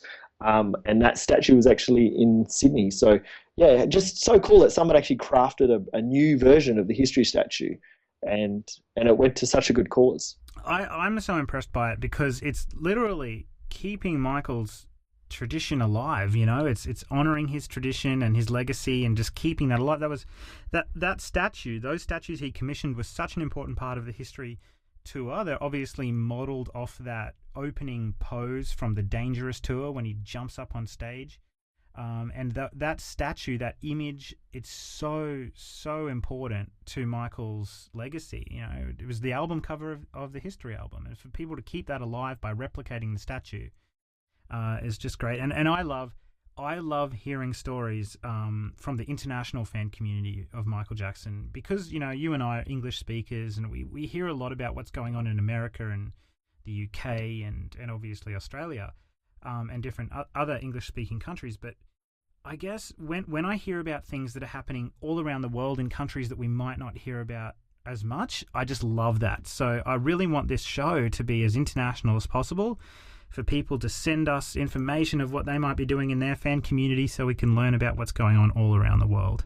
Yeah, totally. I agree with you there. This is a show for all Michael fans around the world, and I was so happy that I could actually get answers from Fadley Jackson about this awesome statue and an event before that from Jakarta, Indonesia, because there's Michael's huge all across the world, and through Asia there's a lot of Michael Jackson's fans. So shout out to all the Michael Jackson fans in other countries and throughout Indonesia that might be listening, that might have been linked to this by Fadley Jackson, because we love hearing about huge Michael events all around the world. So send them in on the Facebook and Twitter, and if they're really cool, we'll talk about them. What's your find of the week, Jamin? Well, my find of the week's kind of linked to something that I talked about a little earlier, and that's Syl Mattila's book, The First Book of Michael. Now, one thing I didn't really mention earlier when I was talking about the book was that, I'm not going to beat around the bush. There's some people in the fan community that have not responded brilliantly to the book coming out. They've had questions around how much of a fan Syl actually is. And these things happen. Like, fans, there can be disunity at times, and that's something that Syl talks about in his book. But just to clear up any doubt that Syl is a big fan, he actually released a great article called "Certain Powers," an article on the first book of Michael. Now, if you go to sylmattila.com, that's SYLMORTILLA.com, you're going to find this article, and he basically lays out for everybody to see how he became a fan, more so why he is a fan. He's got images on the actual website of the King magazine articles that he wrote in 1997. He's got an image of him actually attending the history tour in Prague, that story I was telling you about earlier. It's just a really great article to read. He lays it out why he's a fan, how and how he feels about Michael, and how long he's felt that way about Michael, for anyone that might doubt it. If you are coming across negative discussion on Twitter around the book, what I would suggest is going to this website, sylmattila.com, reading his article, engaging with his actual first-hand information, his story told by himself, and going from there. So yeah, definitely check out Syl Mattila's website for that. So that article, Certain Powers, an article on the first book of Michael, is it's actually, if you're trying to find it, you can probably search for Certain Powers. It's dated Wednesday the 18th of February 2015, if that helps you to find it as well. Yeah, and also if you're following Syl on Twitter or Facebook, you'll know that he puts articles out quite frequently. So if you go to sylmattila.com, there might be a new one up there by the time you get there. So when like you said, when you go to the website, actually search for the blog post that was made on the 18th. I think it was Wednesday the 18th of February 2015. Yeah. So yeah, that's my find of the week. Cool pictures in that too. I love the picture from that excerpt that you said. He's young and in Prague. That's really cool. And that pictures of articles from 1997 that he wrote for King magazine, which is cool as well. Absolutely. So, you know what? Why don't we ask our listeners? We will probably had posters and stuff up. Yeah. You probably got some photos of what your bedroom looked like, maybe. I don't know. I could probably dig up some of mine. Why don't we get fans to share some photos with us about, show us your poster collection when you were a kid growing up or whatever you had, Michael Jackson bedroom theme that you had. Let's do that, shall we? Let's do it. Send it in. Send it to us through any way you want. You want to find us on Facebook.com/TheMJCast or Twitter.com/TheMJCast. They're probably the best ways. You could also email us on themjcast@icloud.com. You can send through your images on that, but it'd be a great thing to talk about for sure. Yeah, that'd be cool to see. You always go, oh man, that guy's got that poster. I love that picture. I wish I had that poster. Or they've got 5 of the posters that I also had. That's always cool when you see stuff that you can all share in common. Definitely. I remember being a kid and going to like old memorabilia stores in Brisbane, Australia, like record exchange type stores where they used to sell secondhand tatted up memorabilia, and I'd look through the boxes that they had on Michael Jackson posters, and they actually found a doll once. It was like a black or white sort of themed Michael Jackson doll that had come That's a real official doll. That's a real official piece of merchandise. I have a number of those. There's actually a few versions. Wow. Of that one. Was yours in the box or out of the box? Well, I never bought it, but the one I saw was in the box. I did buy something though that on that trip. I think I got no, it was a bit later I got this, but I actually bought an official Bad Tour Australia program from 1988, I think. That's cool. Yeah. It's great reading through it. It's got some it's bigger than A4. It's really big, and it's got some beautiful color images that Michael had.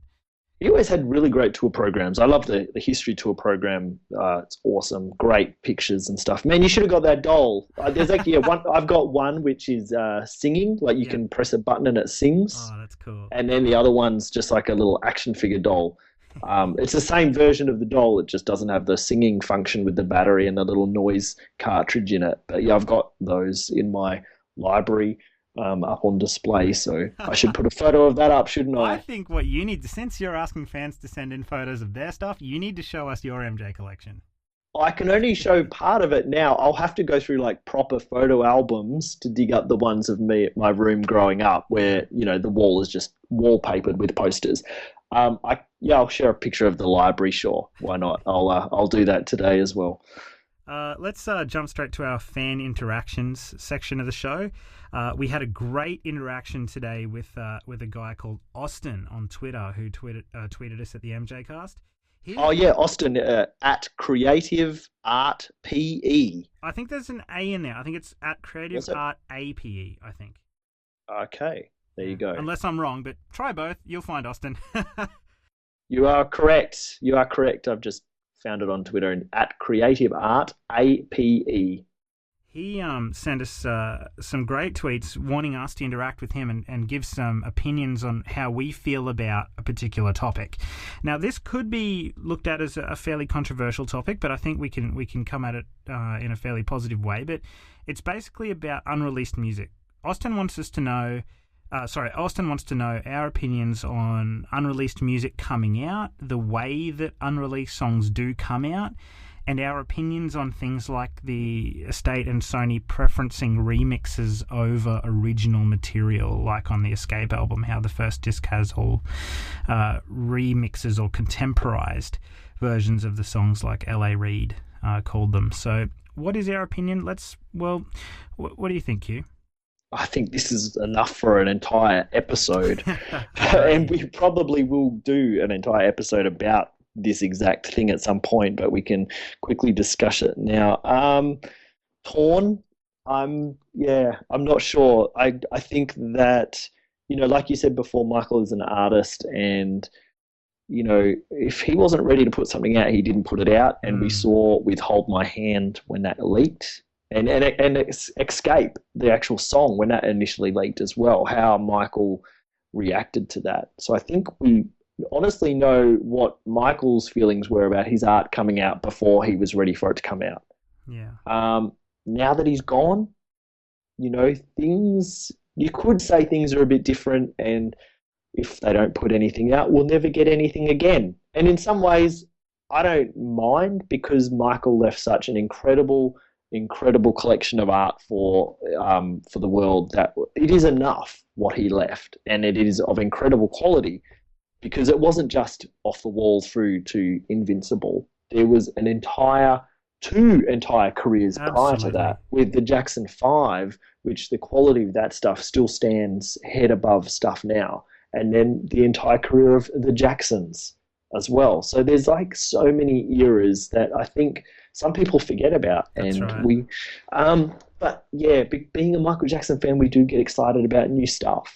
So I have to say, I do prefer original stuff untouched. Like, I don't tend to keep the remixes and the reimaginings and whatever they're calling it, because they really are just remixes. I don't tend to keep those because I don't like them as much as the originals or what Michael had actually worked on himself. Yeah. So I don't know. The Escape album, I think, was handled a lot better than the previous one, because I would love to hear from the original posthumous released Behind a Mask, without all of the editing and stuff. I'd love to hear what Michael actually did with that song. Yeah. So I like hearing the original stuff, and I'm glad that when they did release Escape, that there were original stuff that I could hear with Michael's fingerprints on it. Yeah. I think I feel a similar way. Like, I definitely don't mind remixes coming out, because I think they can be fun, and occasionally you've got one that really hits a chord with the current generation of kids. You might be a dubstep remix of something, but I honestly, I'm a fan of Michael, and I love hearing the original Michael material the way it was intended to be heard, with the original production.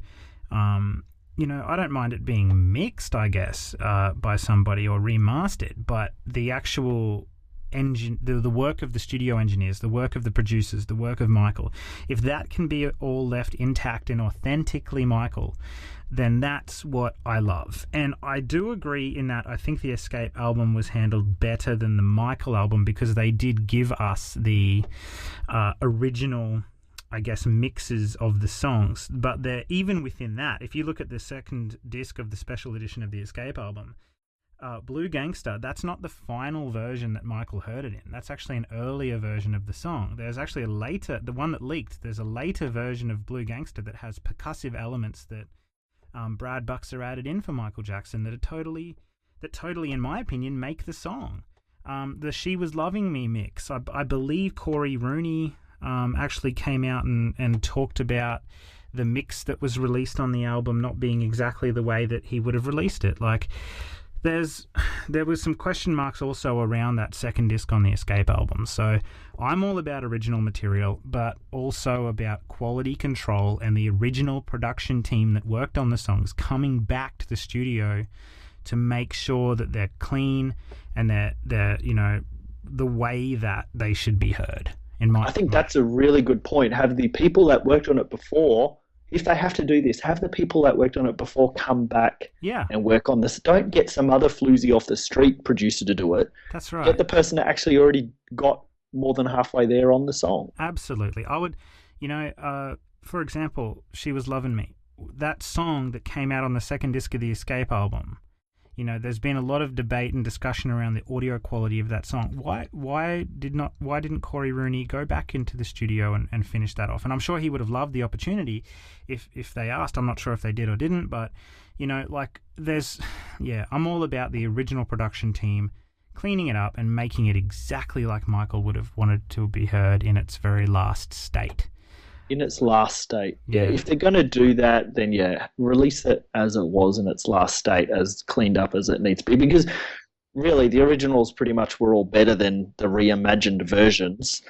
And a friend of mine made a really good point when listening to the Escape, the new versions, was that they can't you can't really dance to them as much.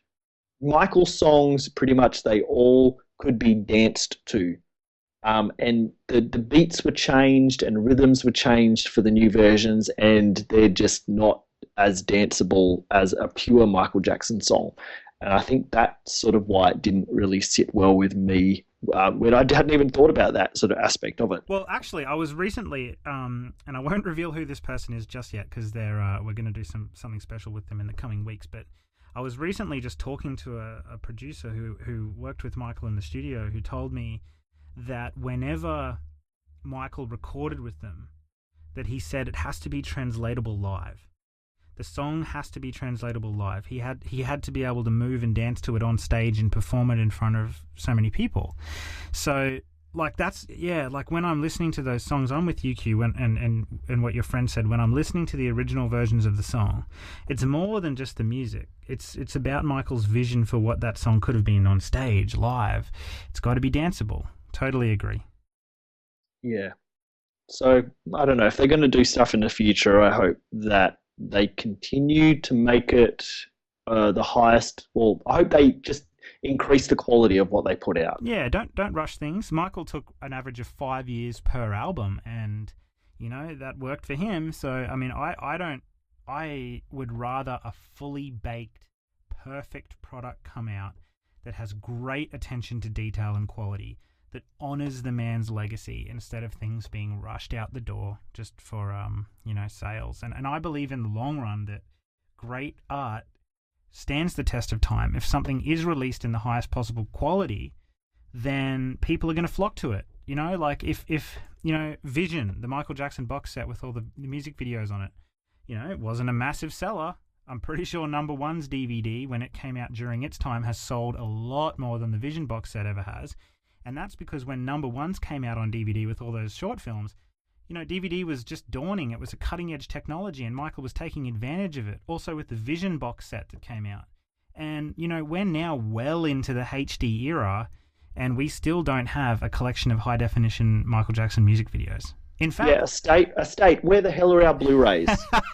Seriously, if they can, like, do old movies and Star Trek episodes and stuff in incredible HD... You can goddamn give us some Blu-rays of Michael Jackson stuff. Give us Ghosts on Blu-ray. You've got history concerts on Blu-ray that you could do on Blu-ray with HD. Like, seriously, it's 2015. It's time for some Blu-rays in decent quality. Well, actually, the HD era is pretty much now closing. Like, we're looking at if you go to the local, you know, electronic retail stores now, you're seeing 4K televisions. It's not 1080p is almost, you know, old technology. We're looking at 4K now. So whatever the next standard of home entertainment is in terms of video quality, that's where the estate need to be looking. They need to be skating to where the puck is, not looking behind. I want to see a full collection of Michael Jackson remastered music videos and concerts. I just can't wait for that. You know, we've got a lot of unreleased music at this point, and that's great.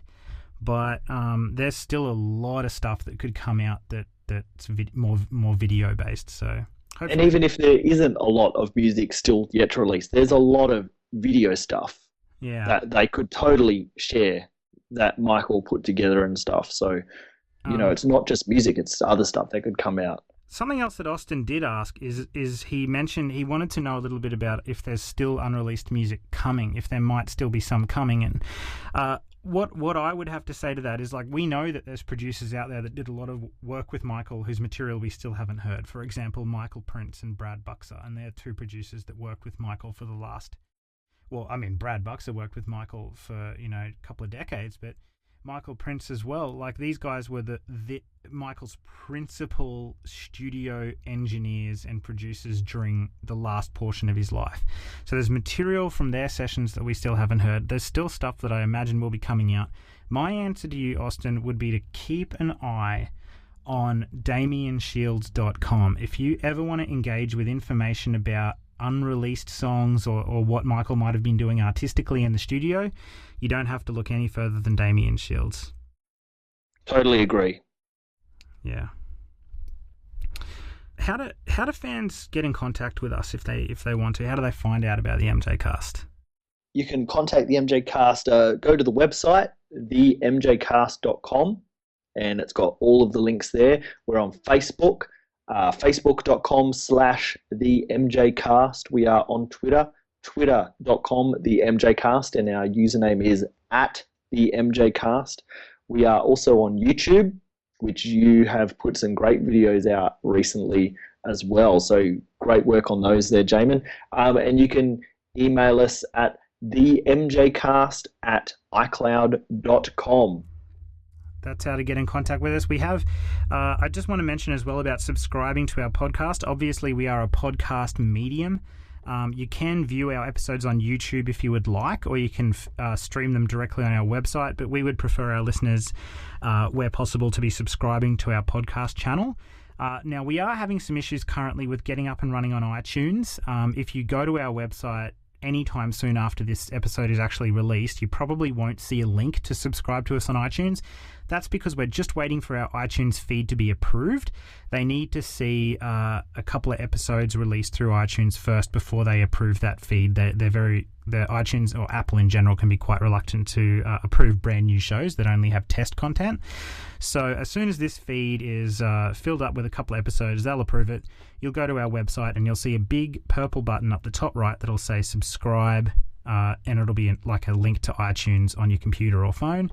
And it'll be able to subscribe you right through there. If you are using a podcasting application that's not Apple, so you might have, if you have an Android device or a Windows device, there are lots of other podcast applications you can use. I won't go into the details of them now, but you can search them quite easily on Google, and I'm sure there's a bunch available in the Windows App Store and Android app stores. But yeah, we'd probably recommend, if you're using an iPhone or an iPad, you can actually open the Apple podcast application, which is actually called Podcasts. And if you search for us in there, as soon as we've been approved, you'll find the MJCast and be able to subscribe. But until that happens, which hopefully will be in the next week or two, you'll be able to jump straight on our website, stream the episode, listen to it right there. Make sure that you're sharing it with all of your friends and Michael Jackson acquaintances and different people you might know, just to get the word out there about the MJCast. That's a really good point. Thank you for mentioning it, Jamin. Today alone, we've received, at this page, I've been watching the counter click up during our recording, 88 likes just in the last couple of hours on Facebook. We've had new followers on Twitter as we've been recording this as well. But likes and follows is one, that's great, and we're so happy. But please share us with all your MJ friends online, and if you've got local Facebook pages for your local Michael groups or Twitter and stuff like that, share at the MJCast and our Facebook page and the show. Share the show around.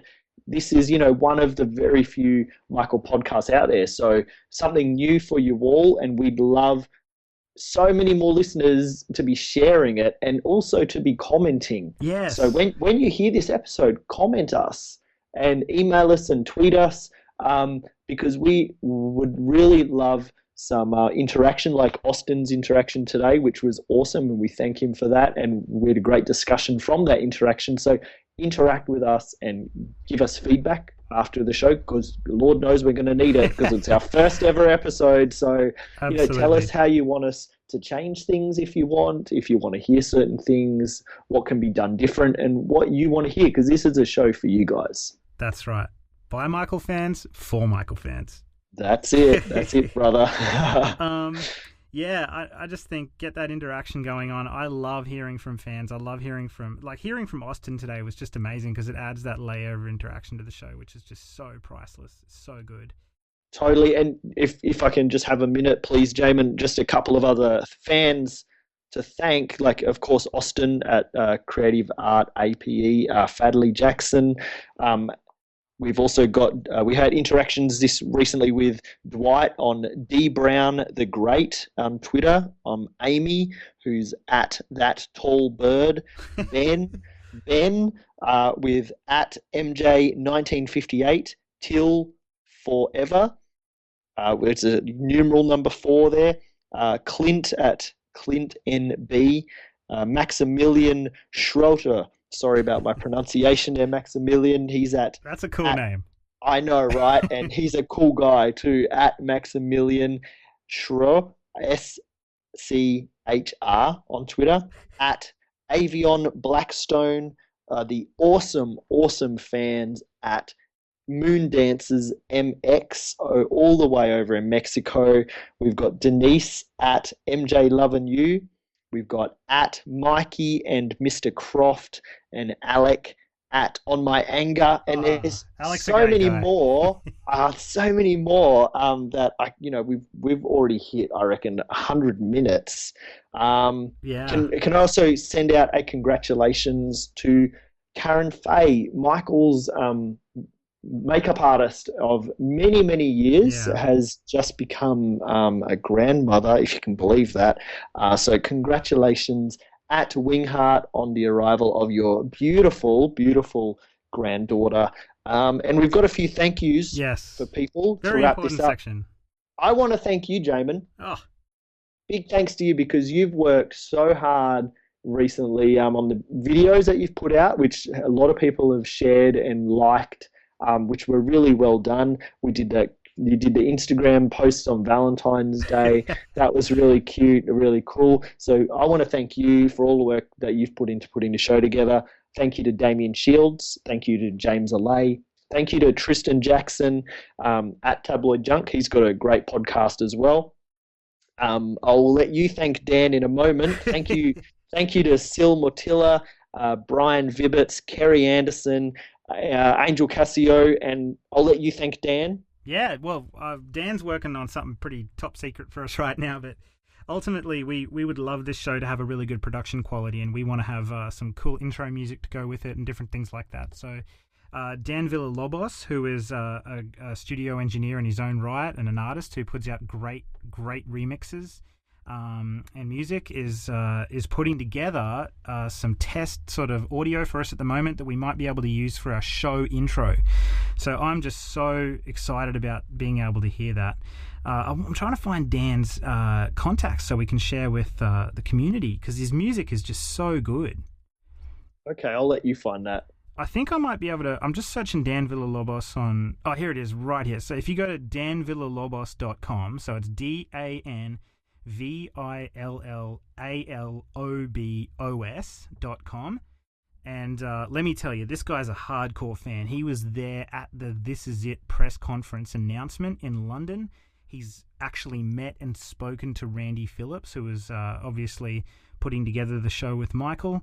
Dan is an incredible Michael Jackson fan. I've known him for a long time, and he's actually, a very talented musician and engineer, and putting together some intro music for us, so we can't wait to share that with the community as well. Top bloke indeed. He's a great guy, Dan. Thank you, Dan. Appreciate that. I think that's pretty much. We're getting to the end of our show. Do they have limits? Do iTunes have limits on how long episodes are? Because I think we broke any limits. Well, admittedly, I've heard some shows that go for a few hours, like 3 or 4 hours sometimes. So there's definitely no limits. But yeah, like I just think we did it. We did it, dude. We smashed it. We were worried that we'd have nothing to talk about, that it would end up like being 25 minutes long. I know. Man, this has gone great. I hope the recording went well, and I hope my little Apple earbuds and iPad and my Skype call is clear enough for everyone. And I hope my little Harry Potter closet set up with my mic. It's really embarrassing, actually. You should see it. It's like like I said, I'm sitting on this esky, and I've got my microphone. It's a Blue Yeti studio mic, and I've got it hanging off like in a closet, how you've got railings on the ceiling. I've got it strapped up with a belt hanging down off the railing right in front of me to kind of suspend it so I can use my computer at the same time in front of me. That is so funny. We'll put a picture of that up, Harry Potter. That's really funny. I think I'm going to have to I need some good equipment. Come on, You've got good equipment. You've got that awesome microphone, and I'm using the earbuds. I got nothing else. You should see. Okay, you know Tristan Jackson, right? Yes. You know his great podcast that he's just started putting out on celebrity news. What's it called again? I think it's the Tabloid Junk Show. Yeah, the Tabloid Junk Show. You got to see his setup. He's got a pop filter right there in front of his mic. It looks great. I mean, he's a pro at this stuff. He's got a great YouTube channel as well. He does awesome content. Yeah, great Michael Jackson. He's had videos. some practice. This is when you're at this. You give us some slack, we'll get there. Yeah, and guys, after you listen to the show, is it too long? Because we talked for, I think, longer than we expected today. So do you want shorter shows? Do you want longer shows? Let us know. Yeah, so just looking out as well into the future, just before we kind of go, if you're hearing about any Michael Jackson news that's happening around at the moment, feel free to let us know. We are not all about breaking exclusive news. We're all about covering the news that might have happened in the couple of weeks leading up to our shows in depth. So send us what's going on in case we're not hearing about it. We'd love to cover all those Michael Jackson topics, so please get involved as much as you can. Not even just Michael. Q and I are actually big fans of the family, the Jackson family, like Janet, the Jacksons themselves, and the brothers. We love just learning and learning about the family and the legacy they've left in general. That's opening up a whole other Oprah show right there. My first ever concert actually was Janet Jackson. Really? You saw Janet before MJ? I did, yes. Not many years. It was, I believe, 93. It was on the Janet World Tour anyway, and she came to Perth. And that was, my dad and I went to that, and I took off after the show was about to start and raced as close to the front as I could get, and was in a sort of a standing area, which wasn't technically a real standing area. But yeah, Janet Jackson was my first ever concert. That's incredible. I've seen her a number of times since. So yeah, we're Michael Jackson fans through and through. I just hope I get the chance one day, because it was always a dream of mine to see Michael live, and I remember those reports coming out just as after the This Is It press conference, but before June 25th, obviously. I remember reports coming out that Michael was actually going to do residencies in Hong Kong and Paris and different places around the world, not just London. And I was just hoping so bad. I wasn't able to afford at the time to go to London, but I was hoping so bad that he was going to come to Asia so I could go see him in China or somewhere like that. So obviously never going to get the chance to see MJ, but man, Janet's still going. I hope that she does a world tour, because I'm going to be right there to see that action for sure. And the brothers, they put on a show that blew me away. But that's stuff we can talk about in a whole other episode, because, yeah, there's a lot to talk about there. All right. Awesome. Thanks for listening, everyone. It's been really great, and I hope that it worked out pretty good for our first episode. Thank you very much, guys. I hope you enjoyed the MJCast episode 1, and we will see you next time. Thank you. Sure thing. It's January 2015. See you soon. Thanks for listening.